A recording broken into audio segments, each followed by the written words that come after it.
Have you ever started something that you thought was amazing and then lost motivation?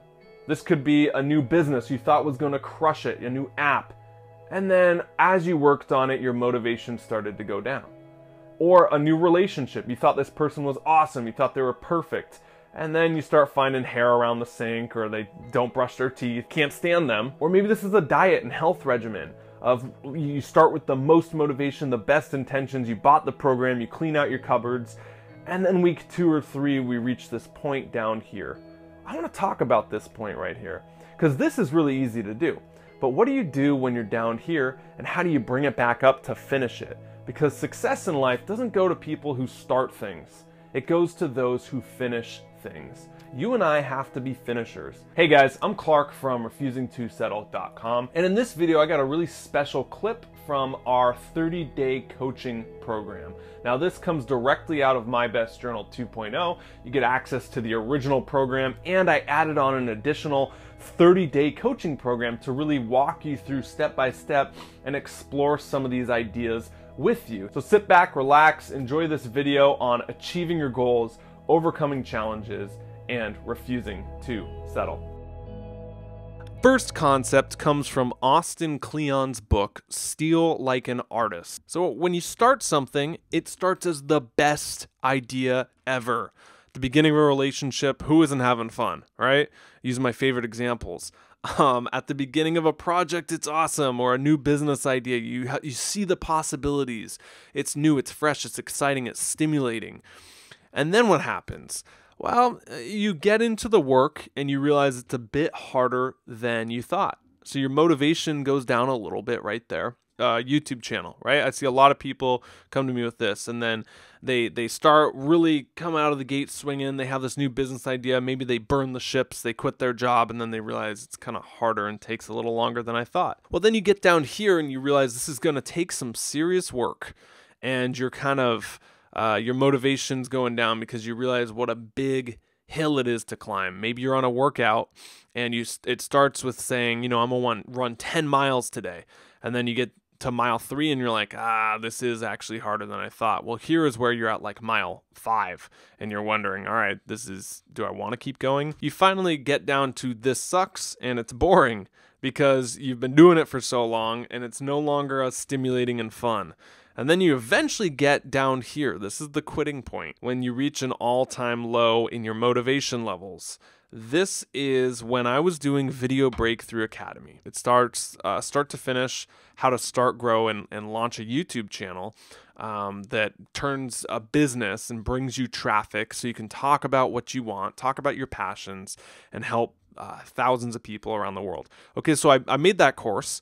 It was 14 hours of content. 14 hours. At the top here on the very left-hand side, it started with Video Breakthrough Academy. I said, this is the best idea ever. I had it in January of 2017. This is going to take me a month, tops, couple weeks maybe. I'll just sit down, speak from the gut. I have it all. And then I got doing it. I outlined it, and I said, all right, this is a little harder than I thought. And then I started filming the content and said it's going to take some serious work. And then I finally got to the point of where I had it filmed and I just had to sit there and edit it and whittle it down. And I said, this sucks and it's boring. And I'll be honest, I thought about quitting. I got right down here and I said, man, is it really worth it? Are people going to sit through 14 hours of content? Or what if this only sells 2 copies? Or what if nobody buys this and all my time is worthless? Well, then I should just probably quit now while I'm still ahead, right? And your mind will play tricks on you like that. But here's why we can't give in at that point.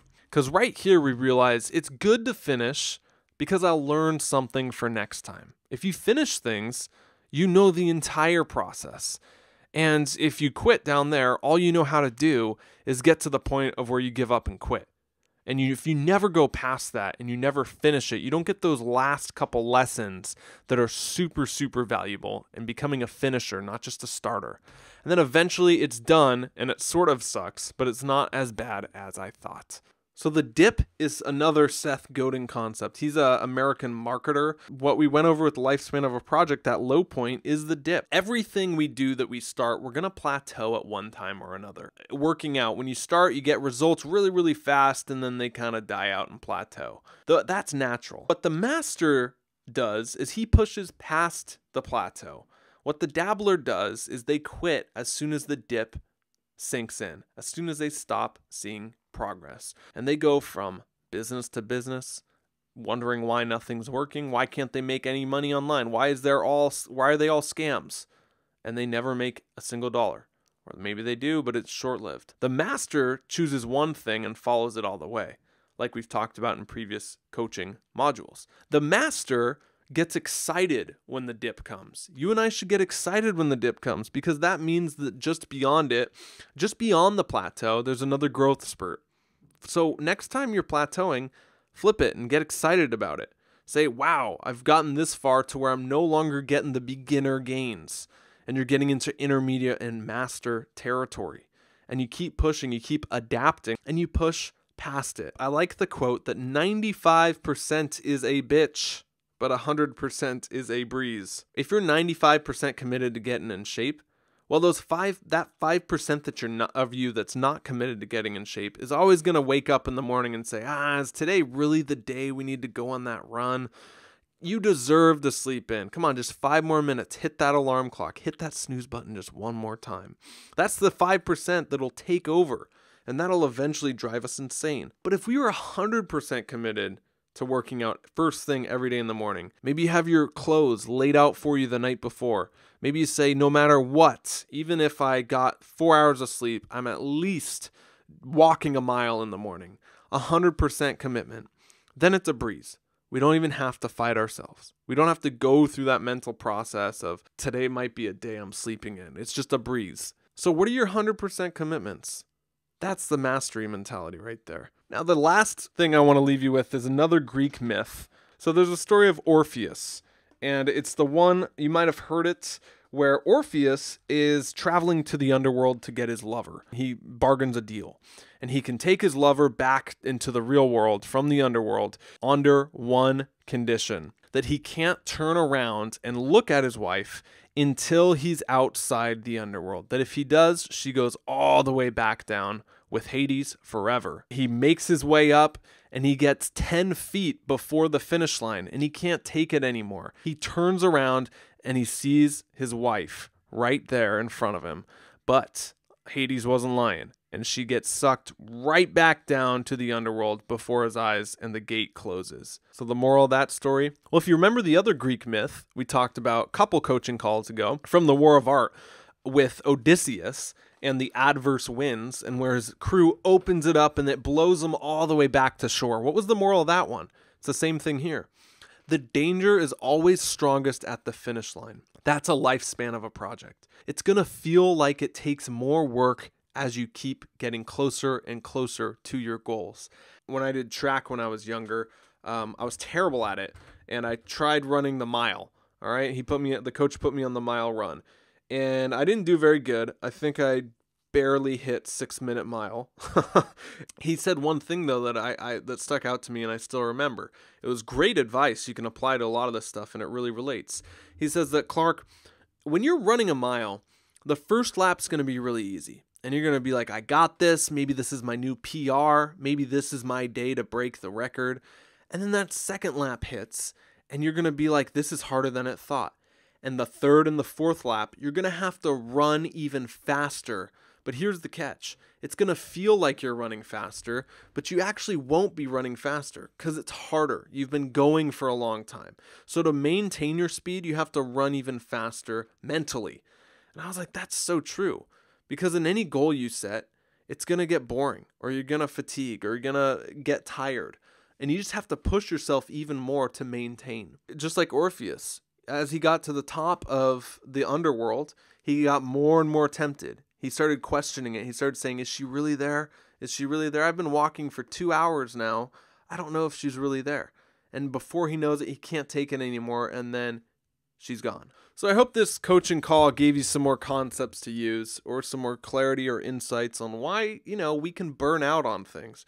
And if you are burning out, I would go back to some of the productivity tips we've done. Some things that help me are revisiting your why. Why are you doing the thing you want to do? What's your goal? Who's done it that's successful that you've already done?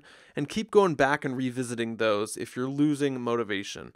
But here are just some questions to ask yourself. First are, what are my 100% commitments? What are you 100% committing to make happen? Not 95, not 98, but 100%. When have I quit during the dip? That lifespan of a project chart we went over in the first slide. When have you quit at that low point there? What's the thing you need to be 100% committed to in the future? All of these are great things to answer in your journal. That's it for day number 25. I'll see you back here tomorrow. We are dealing with haters, your top 5, and rising tides. I'll see you then. All right, there you go. Lifespan of a project, the dip. Ask yourself those questions at the end as well. Sometimes just getting clarity on or putting words and phrases to concepts or feelings that we have, and we're like, yeah, when I start a project, why does my motivation sink down? And getting some more insights on yourself so you can better call yourself next time you start a project and you realize you're going into the dip. You can say, oh, is this something I should stick at, or is it something I should give up? Or the lifespan of a project. You understand that when you're at that bottom there, you're going to come back up. If you finish it, it's better for next time you learn. So I love putting phrases to those things that can be kind of abstract in life, and you can call yourself on it next time. And that always goes back to journaling. That's one of the best places. It's so great. I just have it sitting right here all the time. My journal, it's the thing I never go anywhere without. And I would highly, highly, highly recommend you start some form if you're not doing it already. Now, I personally love to journal for goals, for success, just anything I'm trying to track. It's like my mini tracker right there. And in this digital age with so many apps and notes on your phone, it's easy to get cumbersome and lost. And I really like the manual form of journaling. So even if you don't go through the course, that's fine. Start something on your own. We got tons and tons of videos on this channel all about that. If you do want to take it to the next level, or you want that system that I've shown you, and you want something in depth, you want to just get straight to the best of the best, My Best Journal 2.0 is now live. It's still up on the site. It comes with the 30-day coaching program, which is my personal favorite thing that we've done, I think, in Refusing to Settle. And it's just 30 days of jam-packed lessons, like these bite-sized tidbits that you can add into your life and say, oh, okay, there's that one, there's that one, there's that one. All jam-packed into 30 days. So by the end of 30 days, you'll know all the same ideas we talk about on this channel. And it's like 30 mini videos with like 5 or 6 lessons in there with action steps at the end of each lesson, like you just saw, that you can apply in your journal that you set up in that first part of the course. So it's really cool. I love the program. Journaling, a lot of people are like, why do I spend the time journaling when I could just read more and take in more ideas?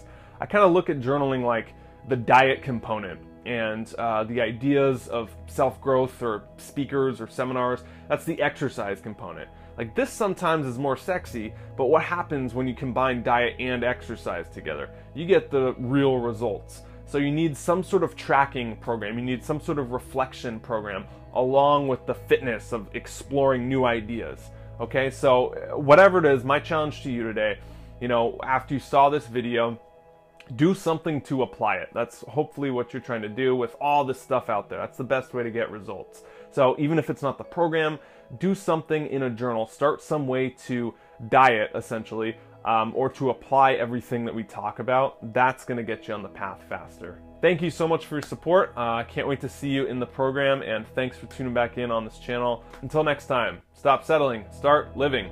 See ya.